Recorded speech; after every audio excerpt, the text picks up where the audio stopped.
네, 커넥트 오늘과 내일 시간입니다. 신재생 에너지를 비롯한 또 종목들이 상승세를 나타내면서 과연 국제유가, 천연가스 가격이 어느 정도까지 올라설 것인지 여러분 관심 많으실 것 같아요.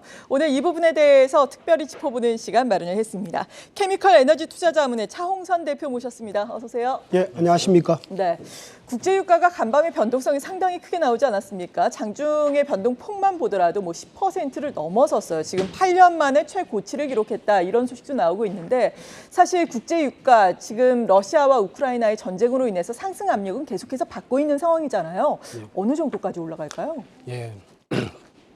지금 보면은 그 국제유가는 그 109달러, WTI 기준으로 109달러까지 갔고, 그리고 천연가스 가격은 지금 MMBTU당 북미가 5달러인데, 재밌는 거는 우리 투자자분들은 그러니까 오늘 주식시장이 그렇게 반영한 것 같은데, 유럽의 천연가스 가격은 MMBTU당 40달러입니다. 그럼 40달러가 이렇게 몸에 그러니까 안 닿으시잖아요. 꼬박이 9를 하시면 돼요. 그러면은 유럽에서 느끼는 천연가스 가격은 유가로 환산하면은 지금 4936, 360달러입니다, 지금. 그래서 WTI 기준으로 109달러.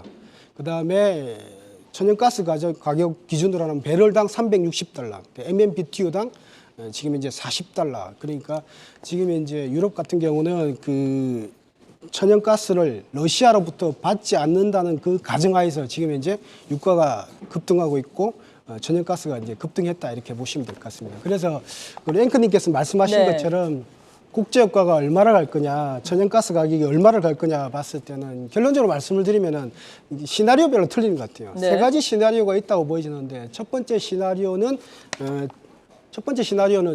이 유가가, 그러니까 러시아라든지 우크라이나라든지, 그러니까 러시아 우크라이나 사태가 장기전으로 이제 지속될 것이다, 이렇게 보면 어떻게 되냐면은 딱 이 두 숫자를 기억하셔야 되는데, 12%, 17%. 그게 뭐냐면은 어떤 의미인가요? 러시아 전체적으로 생산량 같은 경우가 12%입니다. 전 세계 석유 생산에서 12%. 그런데 이런 겁니다. 석유는 유가가 올라가지 않습니까? 유가 올라갔을 때 옛날에 2017년도, 18년도 올라갔을 때 그 트럼프 대통령이 이런 말을 했습니다. 배럴당 75달러 갔을 때 사우디가 증산을 해야 된다. 그래서 얼마를 증산시키냐면은 결국 200만 배를 증산했습니다. 딱 2%를 증산하니까 유가가 꺾이기 시작한 겁니다. 그런데 석유 시장에서 12%가 빠진다고 생각해 보십시오. 어디서 감당할 수 있겠냐는 거죠. 첫 번째 시나리오는 러시아 우크라이나 사태가 장기화되고, 그리고 이제 이런 건 있는 것 같아요. 처음에는 그 가스는 17%입니다. 가스는 더 큽니다. 그래서 이렇게 유럽의 가스 가격이 지금 이제 배럴당 360달러 이렇게 막 급등한 형태를 보이고 있는 겁니다. 그런데 이제 처음에는 이렇게 독일이라든지 이런 데가 천연가스라든지 석유를 제재를 하지 않을 거라는 견해가 우세했었어요. 그런데 러시아로부터 발트해를 지나서 들어오는, 독일 쪽으로 들어오는 그 노드스트롬 2를 있지 않습니까? 그거를 중지를 했지 않습니까?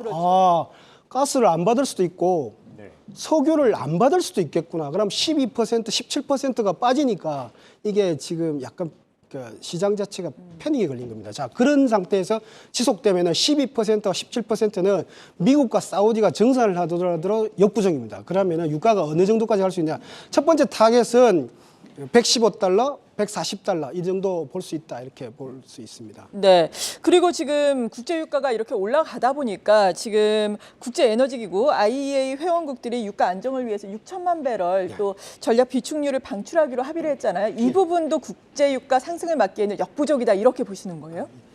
이렇게 보시면 됩니다. 지금 매일 쓰는 양이 얼마냐 하면은 1억 배를 씁니다. 1억 배를 쓰는데 6천만 배를 쓰면 어떻게 되냐면 반나절 분량분을 풀겠다는 겁니다. 그럼 어떻게 되는 겁니까? 그러니까 영향은 거의 없다, 이렇게 보시면 돼요.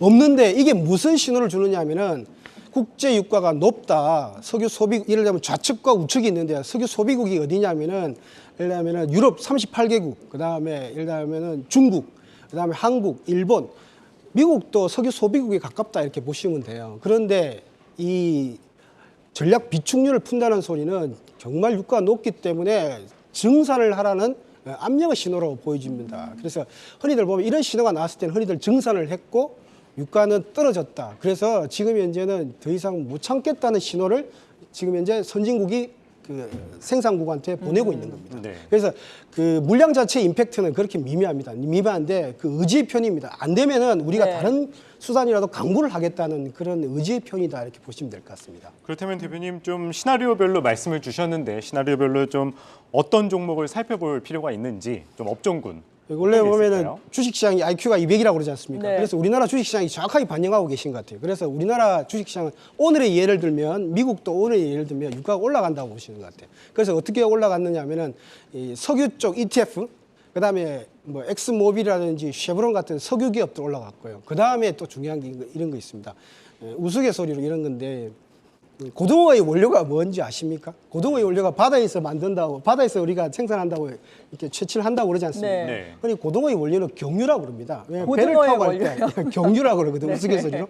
그래서 보면은 모든 곡물 가격이 다 올라가게 돼 있습니다. 석유를 따라서. 그래서 지금 현재 우리나라 같은 경우는 지금 비료 기업이 움직이고 있다 이렇게 보시면 될 것 같고, 그 다음에 좀 투자 전략으로 봤을 때는 유럽의 결심입니다. 지금 보면은 유럽 같은 경우는 2035년도에는 휘발유차, 경유차를 안 맞는다고 그랬는데 제가 볼 때는 국제유가가 더 올라간다면 제가 볼 때 유럽이 결심을 할 것 같아요. 2035년도가 아니고 전기차로 가는 시기를 더 빨리 당길 거다 이렇게 보여지고 있습니다. 그러면은 대안제로서 보면은 뭐 전기차라든지 수소 트럭이라든지 수소 발전이라든지 태양광이라든지 풍력 쪽으로 이게 수혜를 받을 것이다. 중장기적으로 보면은 보조금도 많이 줄 것이고 그다음에 이렇게 판매량도 많이 이제 국가에 의해서 주도에 의해서 많이 사줄 것이다 이렇게 보고 있고, 그다음에 이제 두 번째 시나리오가 있는데 국제 유가가 이렇게 횡보하는 겁니다. 지금 현재 고유가 상태에서 횡보했을 때는 어떻게 되냐면은 가격을 증가시킬 수 있는 업종이 될 수 있다고 봅니다. 그래서 국제 유가가 현 가격에서 머문다면은 뭐 제가 볼 때는 화학 같은 경우도 오늘 같은 경우 좀 빠졌습니다. 빠졌는데 화학 같은 경우는